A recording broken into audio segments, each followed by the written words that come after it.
Territorio Reportaje. Porque todos tenemos una historia que contar. Con el periodista Agustín del Castillo.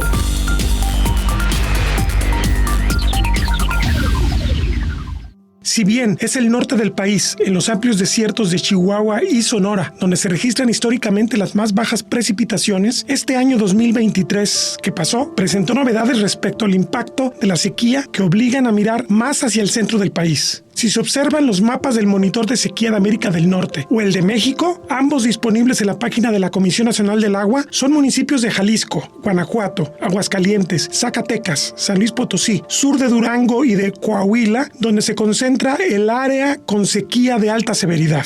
Esa amplia demarcación que abarca el Bajío propiamente dicho, más los altos de Jalisco y los territorios adyacentes del altiplano del norte, alberga o provee de agua a 5 de las 10 principales ciudades del país. La Ciudad de México, hasta 7,000 litros por segundo desde Almoloya del Río, el nacimiento del río Lerma-Santiago, el principal de la región centro. Guadalajara, León, Aguascalientes y Torreón Gómez Palacios. Todas están inmersas en crisis de cantidad y calidad del agua y un deterioro general de los sistemas. Parte del problema es que no se trata de zonas urbanas preparadas para afrontar la progresiva escasez, pese a que se ubican en demarcaciones al menos semidesérticas. La expansión de las tierras áridas es una realidad acreditable en la región descrita. Es un proceso antropogénico que ha sido confundido con el crecimiento del desierto natural de forma equivocada. Son acuíferos sobreexplotados y agua sobreconcesionada, parte de la explicación del elemento humano, así como la persistencia de modelos de producción agrícola y ganadero que no están adaptados a la realidad de las regiones secas y han sido históricamente subsidiados sin consideraciones ambientales. Algunas ciudades medias y grandes, como Torreón y Guadalajara, deben beber agua de mala calidad porque sus acuíferos están abatidos, porque se extrae agua con problemas de metales y porque se invierte poco o mal en procesos de potabilización. Hay también un acusado fenómeno de cambio de uso de suelo que ha trastornado ecosistemas naturales y sus servicios ambientales, detonando extinciones de especies silvestres y alteraciones del ciclo del agua. Pero en 2023-2024 la tormenta perfecta la constituyen la implantación temprana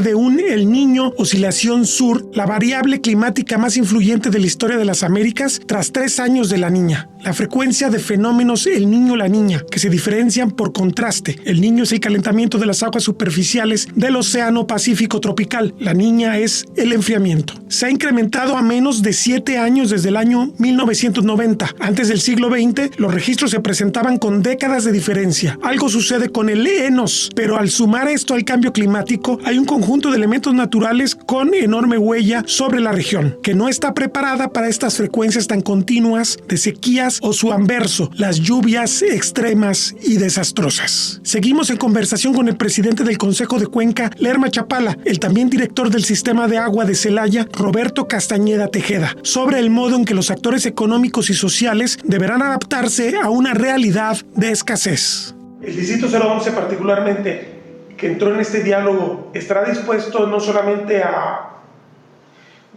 me ayudas para mejorar mi tecnología, pero también me ayudas a planear mejor mis siembras y mi mercado. Sí existe esa madurez como para decir, yo necesito el apoyo del gobierno para ser más eficiente y para tomar las oportunidades de este mercado cambiante que son los alimentos a nivel mundial. Mira, primero tengo que hablarte del caso de excepción.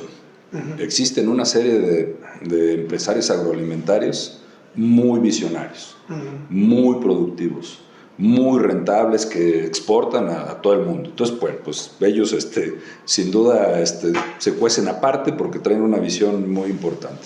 Pero tocaste un tema, desde mi punto de vista, de los más relevantes. Una de las grandes deudas de gobierno, de las políticas públicas, desde mi punto de vista, es empresariar a los agricultores. Es efectivamente capacitarlos para que tengan esa visión, fíjate bien, por ejemplo, puede ser mucho más rentable tener un solo ciclo agrícola primavera-verano bien pensado, bien planeado, con el producto pertinente y pensado para el mercado pertinente, que tener 2 ciclos, que sembrar todo el tiempo, ¿no? Porque en muchas de las ocasiones el ciclo que producen otoño-invierno es un ciclo que en la mayoría de las veces producen cebada para el sector cervecero, y entonces resulta que les pagan con un margen de utilidad muy bajo y a la vuelta de la esquina salen literalmente en punto de equilibrio, ¿no? Entonces, efectivamente, ese sería un gran reto, pero a pregunta expresa, no creo que estén todavía preparados. Sí creo que existe un porcentaje que lo pueda asimilar, lo pueda aceptar, pero es un trabajo que hay que hacer, hay que capacitar a los empresarios del campo. Yo digo que tenemos que hacer esa transición, este es el lenguaje que me gusta utilizar, del agricultor tradicional, que nostálgicamente es bonito porque es el agricultor que todavía produce como su papá, como su abuelo, etcétera, pero que desafortunadamente no le genera mayor beneficio como unidad de negocios. Pero es el agricultor que le gusta al presidente López Obrador, hay que decirlo. Pues pareciera ser que desafortunadamente sí, y transitarlo a un agricultor que verdaderamente maneje todos los elementos empresariales, o sea, manejar todos los elementos empresariales y mover a los agricultores chiquitos. Es que tengan un plan, otra vez, mira, en el caso Guanajuato, repito, sí existe un área en la Secretaría de Desarrollo Agroalimentario y Rural, que es el área de comercialización, donde todos los jueves hay capacitación para los productores, donde ven cómo se mueven los precios de mercado a nivel internacional, donde se analizan las variables. Por ejemplo, si la producción en Estados Unidos es mucho más intensa de maíz, va a impactar el precio acá, si Argentina, si cuáles son los países que juegan un rol más importante dependiendo de los tipos de productos, para dónde van las tendencias. Todo eso lo hace aquí el gobierno del Estado. Desafortunadamente creo que no hay tanta participación. Creo que se tiene que masificar y tiene que llegar a todos los productores, pero vuelvo al origen. El gran reto es formar a los agricultores tradicionales para empresariarlos, pero eso significa que sepan escoger el producto con base en el mercado, que sepan administrar sus finanzas como cualquier empresa, pues que no se mezclen los dineros las necesidades de todos los días con los dineros del negocio, que busquen tecnologías que les permitan ser más rentables, es decir, desde los nutrientes hasta los pesticidas, hasta los equipamientos, pues todo eso tiene que ver con que tengas mayor producción y tengas menor costo, que es el principio de cualquier empresa. Entonces, todo este proceso de formación creo que es importante acercarnos a los agricultores. Aquí hay un tema bien interesante. Yo creo que a través de los años, las instituciones de gobierno federal, estatal, municipal, nos hemos dedicado mucho al tema de los fierros, al tema del hardware, al tema de equipo, pero no le hemos dedicado lo suficiente al tema del capital humano, a la formación del capital humano, a la parte del software, la parte blanda, a la parte de desarrollo de habilidades para que efectivamente a nuestros agricultores les vaya bien, porque, repito, yo siempre he pensado que la sustentabilidad tiene que ver con este binomio. Obviamente. Con que te vaya bien, pero pues que la gallina de los huevos de oro te dure para muchos años, no es decir que sea sustentable.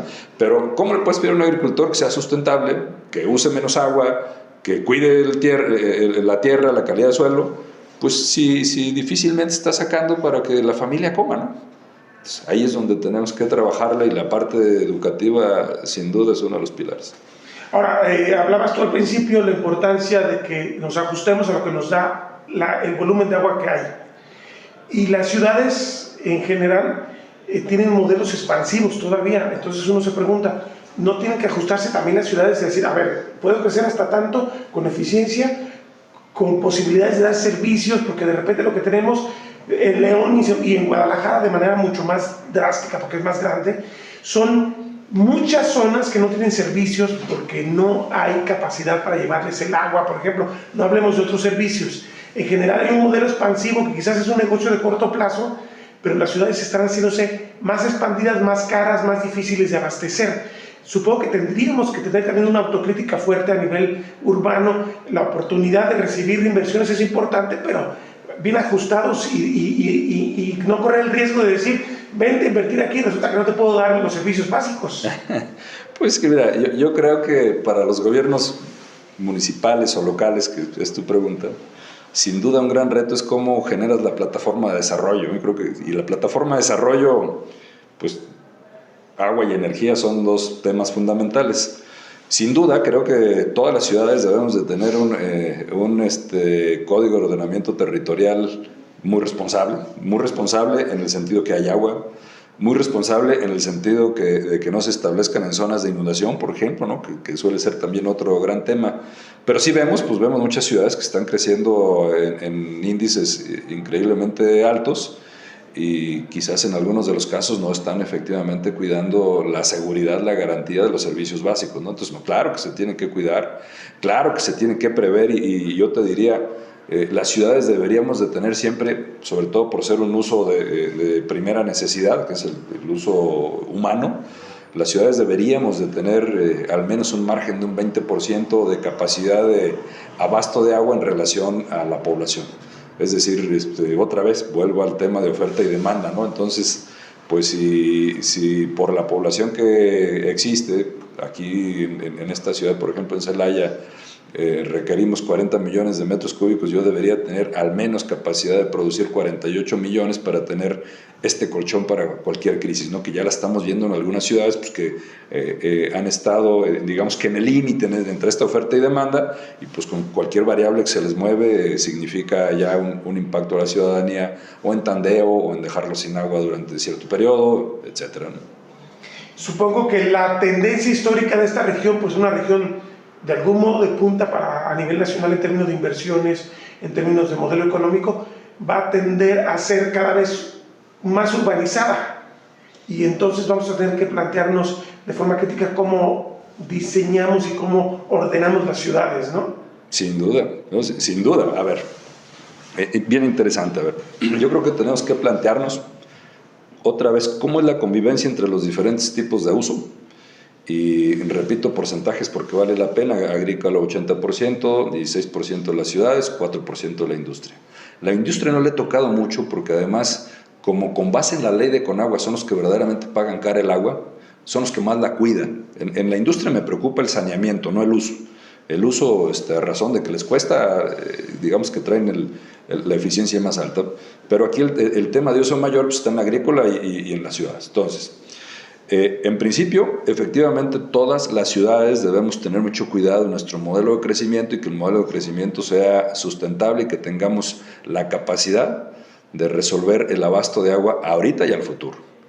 Tenemos que tomarnos de hombro con el sector agrícola, pues porque ahí es donde está el agua disponible, porque ahí es donde está la mayor cantidad de concesiones, y porque de acuerdo a la eficiencia, pues ahí es donde hay mucha agua disponible sin que afectemos los intereses en realidad de los agricultores. Entonces tenemos que tomarnos ahí de manera fuerte y ver de manera integral los sectores. Pero el otro tema que tenemos que considerar es, otra vez, el modelo de la disponibilidad de aguas superficiales y de aguas subterráneas. Yo particularmente te lo puedo decir, a mí me parece un gran proyecto el proyecto de poder acceder a agua de la presa Solís, pero no tendríamos por qué limitarnos. Fíjate, hay personajes de hace varios años que han planteado el que pudiese existir la posibilidad de traer agua del río Pánuco.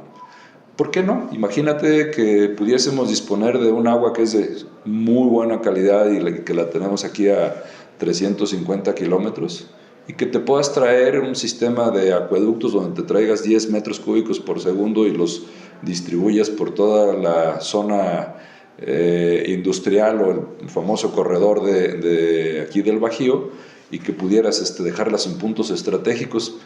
Pues ¿por qué no? Es decir, si en nuestra mente pensar en una autopista del Pánuco para acá se nos hace muy congruente, ¿por qué no pensar en un acueducto que posiblemente tenga los mismos costos? Pues a la vuelta de la esquina puede ser que sea más importante disponer de agua que la movilidad. Sin duda no demerito la necesidad y la importancia de la movilidad, pero es un tema paradigmático. Ese es el tema, y volvemos al principio del comentario.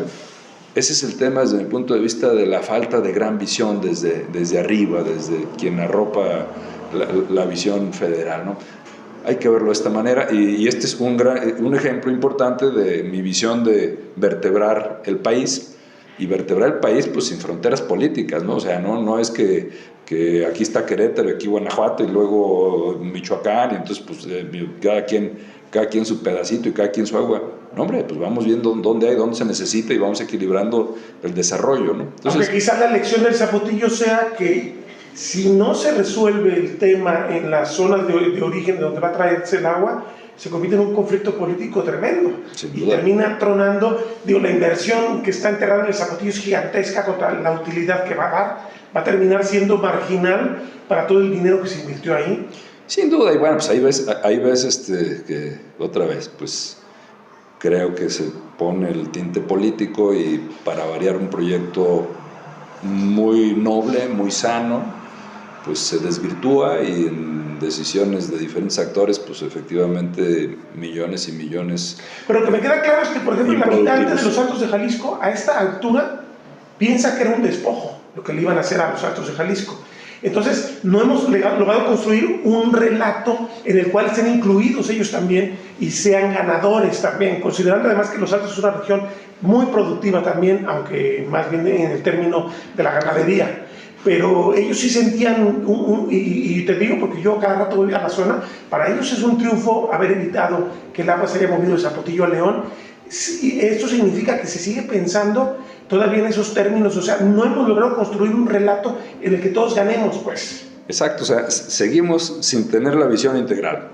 Claro que eso tiene lógica, a ver, si resulta que en una zona específica que efectivamente es, digamos que dominios de los Altos de Jalisco, desarrolles una infraestructura para llevarte el agua a lugares más distantes y no resuelve la problemática de ahí, pues efectivamente, es decir, creo que tiene lógica que los habitantes de los Altos de Jalisco pues estén inconformes con el proyecto.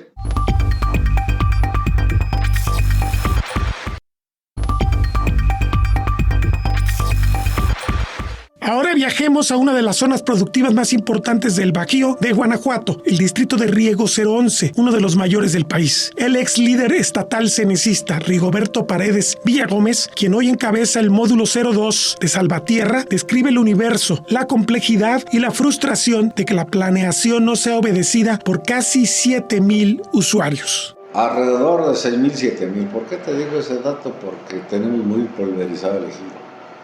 De media hectárea, de 15 áreas. ¿Son solamente ejidatarios? Que tenemos pequeños productores también. ¿El ejido es...? Es el que predomina más. ¿Es el ejido Salvatierra o cómo se llama el ejido? Pues cada uno tiene su nombre.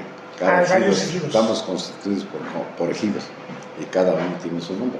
Okay. Pero se aglutinan y entran en lo que es el módulo de riego de los productores agrícolas. Y ahí quedan incluidos también la pequeña propiedad. Y supongo que este módulo de riego existe desde que empezó el proyecto de la presa de Solís, porque tuvo dos etapas, ¿no? Una en los 40, 50 y otra cuando la... No, fíjate que no, este módulo de riego nace aproximadamente en 1991. Lo concesiona la Comisión Nacional del Agua. Sí, porque antes lo administraba todo directamente. Era la Comisión Nacional la que jugaba en todo esto. Entonces, pues ellos vieron su manera de organizarse y decir a los productores, ahí les va la pelota. Si no quieren jugar el agua, no la cuiden. Entonces, mucha responsabilidad tenemos nosotros en que el agua, nosotros la cuidamos. Desde luego, cada quien las obligaciones que les tocan. Yo le digo a los productores, a ver, tú tienes tus obligaciones, tienes tus derechos, pero tus derechos se acaban hasta que dejas de cumplir con tus obligaciones. Le hemos batallado, pero haciendo la tarea la gente está entendiendo y ahí tenemos que estar. Resumiendo, ¿cuáles son las obligaciones de un miembro del módulo y cuáles son los derechos? Bueno, desde luego que de los productores, que son ellos, tienen su derecho de agua. De lo que nos asignan cada año. Y de los pozos oficiales, pues ahí se conducen de otra manera. Entonces, las cosas que se dan, y vamos a ver cuánto nos toca en estos días. De lo poco, mucho que llovió, se hace la distribución equitativamente. Ahorita sentimos que nos va a tocar un riego que va a estar muy complicado. Tenemos que irnos al extremo de sembrar por allá hasta mayo, con un riego para sembrar en tierra venida, tierra mojada, y ya después a la voluntad de la lluvia del cielo, lo que caiga. ¿Y este año cómo les fue? ¿Este año cuántos riegos hicieron? Fíjate que hicimos, originalmente nos habían asignado 2 ríos. Hicimos la tarea y economizamos agua. Es un batallar con los usuarios, porque los hay usuarios que con un regador quieren regar 15 o 20 hectáreas, pues, tiran mucha agua. Entonces, 2, logramos incrementar hasta 3. Eran 2 hidráulicos. Dimos 3, con toda seguridad la mayoría. El cuarto, le hicimos la lucha, nos dieron una asignación sobre el volumen de este año, y realmente la mayoría casi alcanzó a dar sus 4 ríos. No este año sí, lo estamos viendo muy difícil, muy complicado. Y dependiendo de los riegos disponibles, ¿se decide qué se siembra o es invariable? Nosotros damos sugerencias a los productores. ¿Qué podemos decirles ahorita? Garbanzo. ¿Qué podemos decirles? Trigo. Perdón. Sorgo. La tierra mojada. Avena. De los que menos, porque si nos aventuramos a sembrar maíz, todo es una aventura. La producción, todo es una aventura. Es un albur. ¿Y qué tal si le atinamos? Sembramos maíz y le atinamos y yo. Es puro albur. Pero el que más aguanta es el sorgo. Es el ¿cómo te dije? Garbanzo. El garbanzo, sí. Pero al final del día, nuestra gente decide, mira, cada quien toma su decisión. Cada quien, que no debe ser así, porque hacemos un plan de riegos. Y decimos, tantas hectáreas tienen que ser de garbanzo, tantas de frijol, tantas de esto, tantas de esto. Pero muchos no las respetan. Mi compadre el año pasado echó zanahoria y le fue a revivir, yo eché zanahoria. Pues ahorita es como ladrar a algunos que quiere echar zanahoria, más que los que tenemos pozo. Y el que no, pues ¿para qué le arriesga? Vete a un sorgo. Vete hasta un cacahuate, puede ser. Porque nosotros aquí tenemos aproximadamente alrededor de 40 distintos cultivos. Somos el único módulo en el país que tiene distintos cultivos, una gran variedad de cultivos. Desde zanahoria, desde cacahuate, desde cilantro, desde ajos, una variedad que tenemos aquí. Principalmente lo que se da aquí es el maíz, el frijol y el sorgo. Ahora, supongo que la consideración es cuánto agua tengo para ver qué puedo producir, pero no sé si también hay un análisis qué tiene mercado y qué no, porque el maíz trae precios muy castigados este año, por ejemplo. Sí, mira, realmente pues nuestra gente es muy especial. Él siembra lo que Dios le da a entender. Si a aquel le fue bien, por ahí se va. Si le fue mal, ¿qué dice? Yo voy a echar porque aquellos que les fue mal no van a echar. Y nos topamos con que repiten. Sí. No, es un albur también, es un albur. Se habla normalmente para el maíz que los precios de la bolsa de Chicago. Yo nunca he sido fiel de la bolsa de Chicago. Yo siempre he dicho oferta y demanda. Claro. No hay, tienes precio. Hay, pues no, pero hay gente que cree lo de la bolsa de Chicago, me respeto. Pero hay que comprar coberturas a tiempo, no a la hora que quieran, para que puedan entrar en los precios de la bolsa. Ya está en esa cultura de las coberturas, porque digo, en muchos lugares del país. Muy poco se dio hace ya algunos años y ya la gente se desanimó totalmente. Le atora mejor a la buena suerte, a la oferta y demanda. Y el tema, por ejemplo, de la siniestralidad, ¿se están contratando seguros? Sí, a través del gobierno del Estado. Hay su seguro, ellos hacen lo que pueden, nosotros tenemos mínimamente que comprar la cobertura para que estemos en el seguro. Y podemos decir que toda la superficie está de algún modo... No, porque también tiene la última palabra el productor, ¿no? Somos especiales los productores. No creemos en eso, pero bueno, el que le arriesga a lo mejor... Es que, mira, los seguros comerciales, pues eran muy especiales. O sea, que dicen, no le voy a sacar la ganancia porque no, le voy a invertir. Iban y te hacían la cuenta y decían, no, pues saca los gastos. No te puedo pagar nada, porque no leemos bien las reglas del juego del seguro. Claro. Y ahí es donde nos agarran a todos los productores. Y eso también es parte del trabajo de ustedes como módulo, Claro. Es enseñarles cómo interpretar este tipo de instrumentos. Conducir, guiarlos a ellos, los que se dejen, los que no se dejen. Porque también está el tema de que reinauguró el gobierno López Obrador con los precios de garantía, que creo que no se fueron necesarios porque los precios de los años anteriores, por lo menos de granos, habían estado a un buen nivel, pero este año cayeron y yo no sé si esta prueba la va a pasar el gobierno federal y les va a compensar las pérdidas. No sé qué se ha avanzado respecto a eso. Sí, ¿Se ha hablado con efectivamente estamos trabajando un programa con Segalmex. Segalmex? Se habla de 6,85-95 hasta de 5.5 hectáreas hasta 35 toneladas para pequeños productores, no para medianos, pequeños productores, porque esto está más encaminado al temporal. Desgraciadamente, pues como ustedes lo saben, pues temporal no hay. Entonces por eso le meten un candado y dicen solamente tantas toneladas por hectárea te recibimos acá. Bueno, entonces no les va a servir a los productores de aquí de la A muchos no. Y al que es favorecido porque tiene pequeño terreno, superficie 3 hectáreas, 2 hectáreas, pero el que tiene arriba de 7 no hay nada. Arriba de 5.5, perdón. Para eso no hay apoyo. ¿Qué opina usted de estas políticas que ha seguido el gobierno federal en esta administración respecto a ustedes como productores? Pues mira, realmente voy a copiar lo que decía un productor. Nos sentimos gorditos. No comparto el tema de la repartición de fertilizantes. Porque se lo reparten al que vota por ti. Y al que no vota por ti no te doy nada. Ya tiene rato que hay fertilizante que dan las presidencias, o que dan en el Estado, que dan a nivel nacional, que dan la CNC, porque yo soy CNCista y en aquel tiempo me tocó hacer eso. Pero realmente nuestra postura era siempre que si le damos al temporal, lleva más riesgo de perder y no cosechar nada. ¿Y por qué darle al que tiene agua? Sin descuidar al pequeño productor y al de temporal. No hay que discriminarlo. Pero ahí está la razón. No llueve, se perdió el apoyo. No hubo producción para acá. No los menosprecio, no, que se les dé también. Pero que no se deje de apoyar a los pequeños productores que tienen agua rodada. Pero entonces, por lo que estamos viendo, por el impacto que va a tener la sequía, ni uno ni otro va a resultar ganando nada. O sea, les va a ir mal este año. Estamos empezando un año que va a ser malo. Nos va a ir mal. Sí, y la otra, pues, va a estar un poquito complicado porque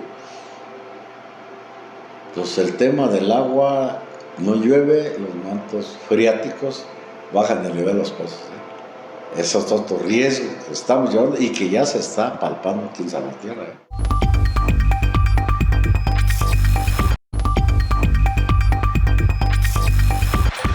El Bajío, en general la cuenca del Lerma, el granero del país, demanda alta inversión para usar mejor el agua. El presidente del Consejo de Cuenca, Roberto Castañeda Tejeda, señala las oportunidades que se dan con el agua residual tratada y la necesidad de dejar de ver como costo lo que es una inversión. Sin duda, por eso se requieren estos 160,000 millones, porque sin duda no es un tema de un día para otro y no es un tema de 3 pesos. Es un tema de mucha planeación, de mucho análisis técnico hidrológico, de mucha voluntad política y de capacidad de accionar, ¿no? Y de despolitizar, que sé que es un tema utópico, pues hay que decirlo, de despolitizar el agua, ¿no? O sea, verdaderamente entender que el agua es un elemento vital y que tenemos que resolverlo. Más que despolitizar, porque de repente la gente dice, a ver, política es todo lo público, no es posible despolitizar algo que es público. Quizás desgrillar o quitar esos elementos de corto plazo oportunistas que alteran mucho las discusiones, ¿no? Porque la discusión se tiene que dar, eso es indudable, ¿no? La discusión es sana y la diversidad de opiniones es sana, tienes toda la razón y qué bueno que la aclaras, porque a la vuelta de la esquina quien complica este tipo de avances no nada más es gobierno, y muy buena tu reflexión. Luego vemos a grupos que con su visión distorsionan las cosas, detienen las cosas, intereses particulares, pero se da en el gobierno y se da en sociedad, sin duda. No sé si ustedes han hecho el ejercicio, ¿cuánto requeriría particularmente la cuenca Lerma-Chapala de este gran presupuesto anual que habría que ejercerse para decir, traemos presupuesto federal, estatal, municipales, suficiente para atender nuestra agenda a un plazo mediano? Y sobre todo considerando que si ya llegó el cambio climático necesitaremos resultados con relativa prontitud, al menos algunos resultados. Mira, hicimos un ejercicio que lo presentamos a la Comisión Nacional del Agua, porque además nos piden como parte de las atribuciones y de las responsabilidades de los consejos de cuenca, pues es el tema de la planeación de cuenca. En su momento, que esto fue aproximadamente hace 4 años, hicimos un planteamiento integral de los proyectos que había y que nos hicieron favor de proporcionarnos los 5 estados de 54,000 millones. Esto significaba todos los usos, era para invertir en el campo y teníamos metas muy claras del avance que tendríamos en la tecnificación, para invertir en saneamiento, que tenemos un reto todavía importante. En la cuenca estamos saneando de manera general apenas el 56% de las aguas residuales, es decir, de las aguas domésticas, y apenas el 30% de las aguas industriales, que eso sería responsabilidad de los industriales, no a través de recursos públicos. Pero era un presupuesto integral, para el campo, para industria, para ciudad. 54,000 millones, no, era un plan a 2035. Nosotros presentamos un plan. Pues es asequible en realidad, si uno se pone a hacer cuentas, la riqueza que se genera, el PIB que genera esta región, tendría que tener para esto y para más, ¿no? Claro, por supuesto que es asequible. Otra vez, yo desde mi punto de vista es un tema de conciencia. Todavía no existe la conciencia de la gravedad de la escasez del agua. Mira, se ha convertido mucho en un discurso. Es un discurso que es una narrativa que ya muchas personas la traen, pero yo creo que pocas personas realmente tienen la conciencia. Yo tengo una visión. Yo tengo la visión de que todavía para algunas personas del ámbito político el tema del agua es un costo político. Por ejemplo, el valor económico del agua. Subir la tarifa un costo razonable para que salgas a punto de equilibrio en relación al costo que le cuesta al organismo operador dar el servicio. No, bueno, pues para muchas personas todavía se convierte, no, hombre, es que eso me va a quitar votos y es un costo político. Pero se está poniendo tan grave el asunto del agua que se va a convertir en capital político quien lo resuelva. Sí, claro. Ahora, hablabas de lo que se tratan de las aguas. ¿Cuántas de estas aguas realmente se están reutilizando? O sea, ¿cómo andamos en temas de reutilización del agua en la región? No, el reuso es otro de nuestros grandes retos. Estamos reusando muy poco. Tenemos, pues en el sector agrícola prácticamente hay 0 reuso. Hay algunos invernaderos que en su modelo tienen reuso, pero pues no tienen ningún impacto porque son volúmenes muy chicos. Los que estamos reusando somos las ciudades. Habemos algunas ciudades ya con un modelo más o menos maduro. Quiero decirles que aquí Celaya nosotros reusamos el 80%, tenemos una línea morada y tenemos 3 segmentos de usuarios. Una parte son agricultores, que tenemos aguas abajo de la planta de tratamiento que les dotamos de un volumen. Tenemos industrias como de acero, que usa un volumen muy importante nuestro, y reusamos también el agua para áreas verdes. Entonces nosotros reutilizamos el 80% del agua que tratamos. León también tiene un porcentaje de uso más o menos alto, pero en general no estamos reusando el agua. ¿Cuánta agua está usando, por ejemplo, Celaya? ¿40 millones al año? Nosotros producimos 41 millones de metros cúbicos. ¿Cuánto se estará tratando de esos 41 millones? De esos 41 millones, ahorita estamos tratando el 70%. Y de ahí sale todo lo que me dices. De ahí sale, de ese 70%, sí decirte que en el caso de Celaya tenemos un proyecto efectivamente para llegar al 100 y para poder darle sustentabilidad al menos a 2045, 2050. Pero ahorita actualmente es el 70% lo que tratamos y de ese 70% el 80% lo reusamos. Pero entonces si están en estos niveles ya de tratamiento, se podría pensar que en un escenario de cambio climático, porque también en el Pánuco hay preocupaciones sobre el volumen de agua, y además recordemos que Monterrey está presionando también. También Monterrey la quiere. Considerando el peor de los escenarios, un tema de tratamiento serio con reuso podría ser también parte muy importante de la solución, si esas cosas no llegan a cristalizar en algún momento por escenarios de sequía o por escenarios de intereses políticos, económicos fuertes en otras cuencas. Sí, por supuesto, pues otros países lo hacen. Nosotros todavía tenemos el paradigma que un agua residual nunca podrá ser usada para uso potable. Pero pues la realidad es que muchos países lo están haciendo, ¿no? Y León ya tiene un avance simplemente importante. Se trata de realmente potabilizarla, ¿no? Pues, exactamente. O sea, sí. No confiamos, eso es una cosa muy triste en México, ¿no? No hay confianza en lo público y esto es parte también del problema del agua, ¿no? No confiamos, pero como bien lo dijiste, pues resulta que existen laboratorios acreditados que te pueden garantizar que el agua cumple con la mayor calidad como si fuese de una fuente de la que quizás estamos acostumbrados, los que somos de rancho, a ver salir el agua de un manantial, ¿no? Que viene de agua subterránea, y sin duda es de mucha más calidad un agua que ya la metiste en un sistema de potabilización donde tú controlas las variables y al final te va a salir absolutamente con todos los parámetros dentro de norma, ¿no? Pero son paradigmas que hay que romper, tanto sociales, a razón de que te acostumbres a utilizar esa agua, como paradigmas que hay que romper en el sentido de que es caro o no es caro, ¿no? Porque pues yo creo que lo más caro es que no tengamos agua. Entonces, pues pensar en un sistema para potabilizarla significa, al menos en la tecnología que hemos visto hasta ahora, pues en tener un reservorio para que la primera parte se decante y haya un primer proceso de depuración, de limpieza del agua, y luego, pues como lo está haciendo Zapal León, utilizar tecnología como la nanotecnología que está aplicando León o alguna otra, sin duda se están desarrollando tecnologías, pero el tema es simplemente garantizar que te cumpla parámetros, ¿no? Y no tiene absolutamente ningún problema, y sin duda se convierte en una gran alternativa para poder disponer de agua. Máxima transparencia, ¿no? Porque de repente también yo veo algunos operadores, no todos, pero que cada vez como que ocultan más los datos, y entonces la gente dice, a ver, ¿por qué me los ocultas? ¿Qué es lo que me estás dando? Porque yo tan solo hagamos el ejercicio, ¿cuánto gastamos en agua embotellada? ¿Y cuánto nos ahorraríamos si pudiéramos abrir el grifo y tomar el agua de la llave como lo hacen en muchos países? Y me parece terrible que la gente pague prácticamente lo que paga para el sistema de agua en agua embotellada, por lo menos. No, hombre, yo creo que pagan mucho más, oye, tanto en garrafones como en agua embotellada, que además los mexicanos tenemos la cultura casi de andar con nuestra botellita de agua para todos lados. No, hombre, yo creo que pagamos al menos un 300% de agua embotellada en relación a tu tarifa. Y vuelvo a este otro gran concepto que tiene que ver con el valor económico del agua. Fíjate, este es un gran tema que también tenemos que resolverlo y tenemos que superarlo rápido. En el momento que valoremos el agua económicamente, va a cambiar nuestra relación con el agua. Quiere decir que la vamos a utilizar de una manera más eficiente.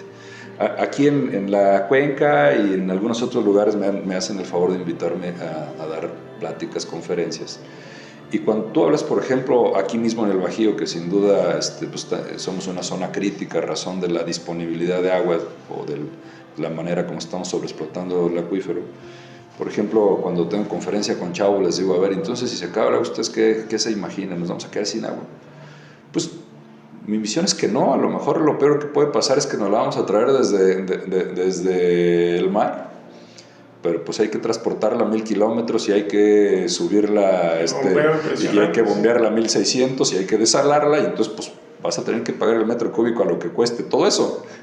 ¿Sí me explico? Que al final de todo no se paga. Lo que pasa es que lo disfrazamos con subsidio. El subsidio es dinero de nuestros impuestos también. Es de nuestros impuestos. O sea, es un poquito de autoengaño todo el tema también. No le voy a cobrar directamente la tarifa, pero en realidad la estoy cobrando a través de los impuestos que pagan. Entonces, nos gusta engañarnos también mucho como sociedad, ¿no? Sí, cómo no. Porque ¿de dónde más va a salir el dinero que de los bolsillos de la gente no que hay paga los impuestos? Entre todos mantenemos este bonito país.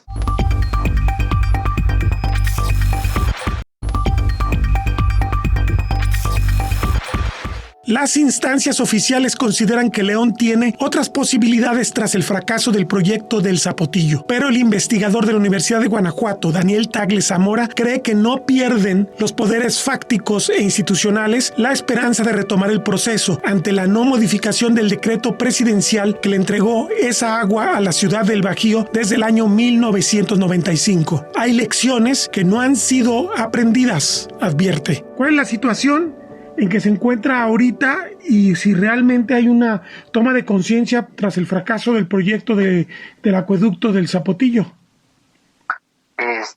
Bueno, hay varios componentes que ahí señalas, ¿no? El primero es que efectivamente hay que señalar, y aquí habría que verlo en términos jurídicos, legales. Primero, ver qué tanto realmente se cerró la opción del Zapotillo para las autoridades de León y de Guanajuato. Ajá. En términos políticos y al menos en la cuestión presidencial de lo que es el sexenio de Andrés Manuel, pues ahí está la pauta y se canceló para León. Pero eso no quiere decir que en los términos jurídicos realmente esté cerrado ese candado, ¿eh? O Claro. sea, No se ha finalmente hecho nada por cambiar el decreto. se tiene que cambiar, se tiene que cambiar porque finalmente todavía tiene ahí posibilidades León y Guanajuato de exigir a la siguiente administración que se respete finalmente por los temas de concesión y sobre todo el proyecto. Entonces ahí está una pauta que quieras o no, desde acá no se da totalmente por muerte el proyecto. Es a cierta paciencia, pues finalmente ya el proyecto lleva tantos años, pero pensar en el cambio del Ejecutivo y otra vez impulsarlo. Y ese es uno, y quieras o no, hasta el hecho de que un escenario drástico que pudiese llegar Morena a Guanajuato, que lo veo muy complejo, pero hasta podría servir de fuente de negociación de la clase empresarial de acá de Guanajuato para retomar el Zapotillo. Por eso digo, mientras jurídicamente y legalmente no se cambie y se dé por concreto que finalmente ya Guanajuato queda fuera, ahí está una opción latente. Ahora bien, está el otro punto que es, sí estamos enfrentando un periodo de bajas lluvias que por lo tanto generan obviamente cuestiones de contar con menores recursos. De hecho, pues han sido las lluvias más bajas, si no mal entiendo, desde 1985, ¿no? O sea, por ahí estaba viendo algunas cifras y básicamente se redujo el 19% de la precipitación. Y bueno, y cuando llovió, pues no fue, digamos, un tipo de lluvias que permitiera recarga, sino generó más bien problemas de inundación. Entonces, para acá, en el caso de León, pues se han venido barajeando, y digo hasta cierta forma discrecionalmente, las opciones, tú ya las comentabas, ¿no? Solís, la presa Solís, que lo veo muy complejo, sobre todo por los agricultores. El distrito de riego no creo que se vaya a dejar. También se ha manejado el tema, también lo señalaste, ¿no? El del pánuco. O sea, principalmente desde Hichú hasta León, ve la posibilidad también, y creo que al menos Zapal, Comisión Estatal del Agua, no están descartando esa posibilidad también, aunque está bastante lejos, pero de que sea una opción de llevar, sobre todo pensando que el pánuco todavía presenta cierto superávit, ¿no? Que pudiera ser de utilidad obviamente para León, y que de alguna forma para las autoridades les representa, digamos, tener mecanismos de manejo o de negociación en los actores locales del Estado frente a lo que pasó con Jalisco, ¿no? Que totalmente ahí estuvo imposibilitado ya llegar a una serie de acuerdos con los actores de Jalisco. Entonces, sí me parece que hay varios retos que hay que enfrentar. El tema del abasto va a ser un tema, ya de hecho este año ya se dio. De hecho, en la zona norte de León se planteó el tema del tandeo como una estrategia para enfrentar, digamos, los problemas de abasto, y que es algo que sonó nuevo como estrategia de gestión. Pero por ahí tú lanzabas la pregunta un poquito, el tema de la gestión. Yo sí creo, por los datos que he revisado de Zapal, todo el trabajo que hemos hecho un poquito, que Zapal sigue lanzando un discurso de escasez física del agua, pero la sigue planteando para el resto de los actores y no se la ha planteado para sí mismo. Que de alguna forma Zapal sigue generando un desperdicio o un dispendio del agua con el nivel de fugas. Si bien las fugas que maneja Zapal o su eficiencia física sigue siendo muy superior al promedio nacional, lo cierto es que en la actualidad ya no nos podemos permitir que aunque tú estés con un nivel de eficiencia física por encima del promedio, sigas teniendo un fuerte, elevado nivel de fugas. Los últimos datos, si no mal lo recuerdo, para el 2018-19, eran 30 millones de metros cúbicos de agua que se le iban a Zapal por la red. Entonces, quieras o no, para una cuenca con déficit es algo muy elevado que no se debería permitir al organismo, pensando además que tiene la capacidad financiera para enfrentar ese tema. De hecho, si no mal recuerdo, en sus últimos reportes financieros ya estaba arriba de las utilidades de tener más de 4,000 millones de pesos, lo cual te permite financiar, obviamente, desde el lado del gestor, del principal gestor. Hay que recordar que aquí en León, pues el uso público urbano es de los mayores. El agrícola no representa, sí representa un consumo, un elevado consumo, pero el prioritario es el público urbano y el industrial comercial. Entonces, en ese sentido, me parece que el organismo tiene muchos recursos financieros, pero poca disponibilidad para otorgarlos para un problema de fondo, que puede ser el tema de atender su nivel de fugas. Ese es uno. Otro, y me parece que ahí tiene mucha información Zapal con respecto a la forma, la sectorización del consumo del agua. En una tesis que dirigimos el año pasado, en donde yo fui lector del Colegio de la Frontera Norte, fíjate que el estudiante que hizo esa tesis encontró cómo estaba tan sectorizado el consumo y la demanda de agua. Y digamos, los polígonos de las zonas de ingresos, de mayores ingresos en la ciudad, eran las que estaban reportando mayores consumos de agua, frente a los polígonos o zonas de atención prioritaria o de bajos ingresos que estaban teniendo consumos muy por abajo. ¿Y a qué me refiero? En las zonas de bajos ingresos, los consumos estaban más o menos entre 4 a 6 metros cúbicos por toma al mes, pero las de altos ingresos estaban muy por encima, de arriba de 18 metros cúbicos. Zapal señala que el promedio del consumo de agua doméstico anda en 14 metros cúbicos, lo que es muy elevado, es muy, muy elevado.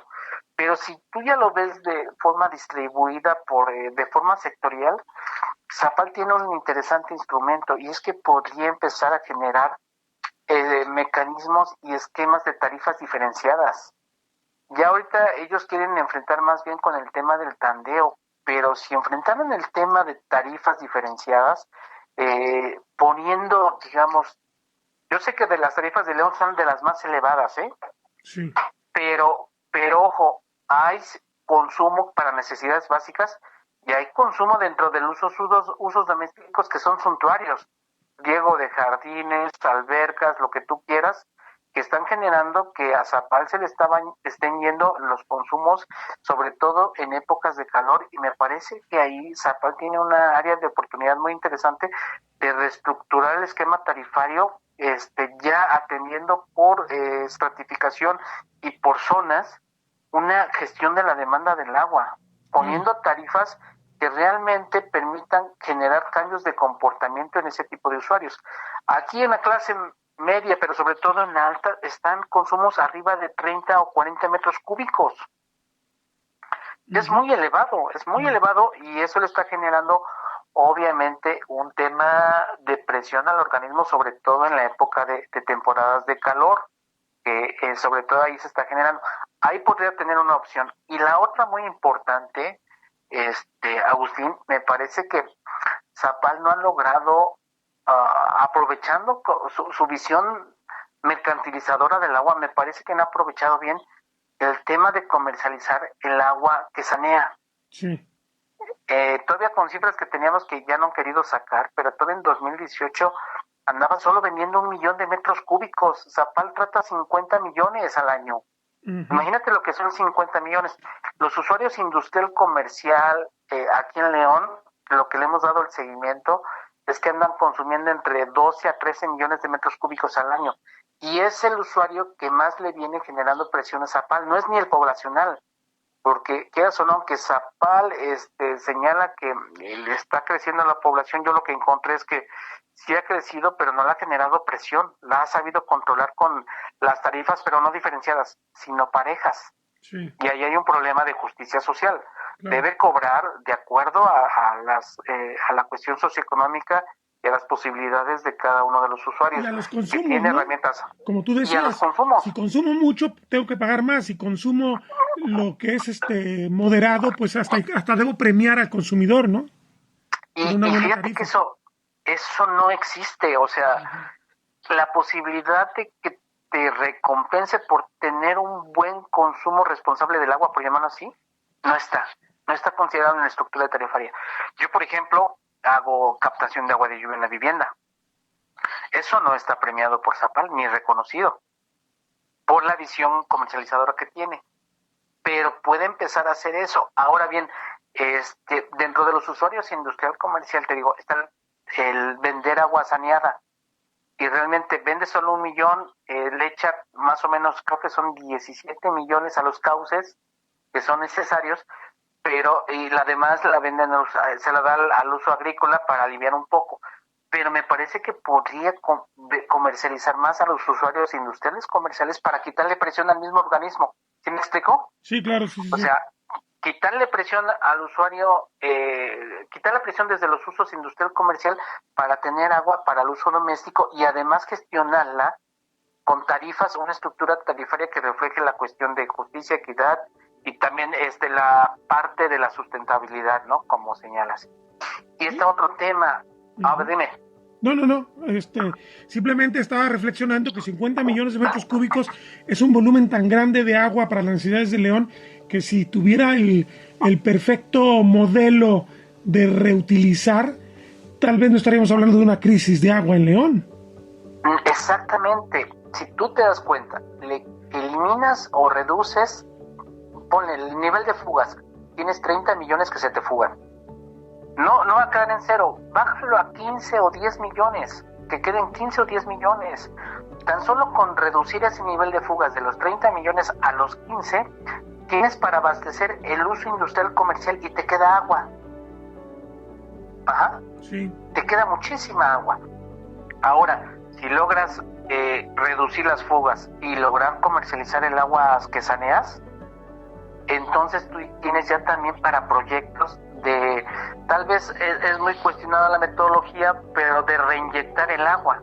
Ajá. Sí. Ve la pertinencia para lograr la reinyección. Y ahí tienes cómo trabajar con el usuario industrial comercial. Baja fugas, comercializa tu agua tratada, pero también hay uno adicional. Y está el tema de la captación de agua de lluvia, que Zapal lamentablemente no le ha querido poner nada de atención. Territorio Reportaje. Porque todos tenemos una historia que contar. Con el periodista Agustín del Castillo.